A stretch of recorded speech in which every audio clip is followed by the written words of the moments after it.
We are seeing a completely worrying trend, although completely unsurprising, of massive British companies, big oil companies, insurance companies, energy companies, retailers and so forth, cashing in on massive financial assistance from the government during this time, business rates relief, the furlough scheme, delayed VAT payments, and indeed some of them may use the business loans scheme, while at the same time paying massive dividends to shareholders. This is completely immoral and should be stopped by the government. This is a failure of government policy to bar any dividend payments for companies that are receiving financial assistance.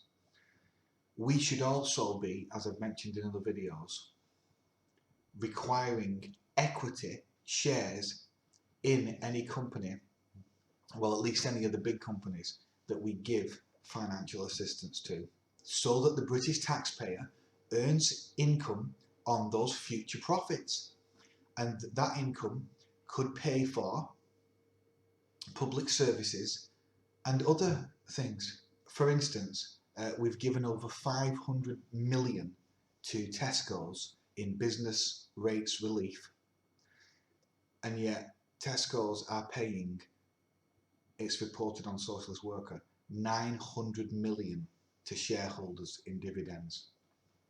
Dividends, after all, are a capitalist phenomenon. They're a way of, they're the number one unearned income.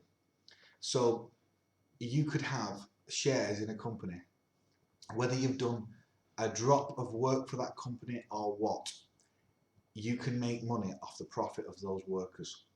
And I'm going to explain why this is wrong and why, as a bare minimum, we should be making it such that all workers are joint shareholders by default, by legal default, so that you couldn't work for a company in the vast majority of cases without being a shareholder, without being given shares.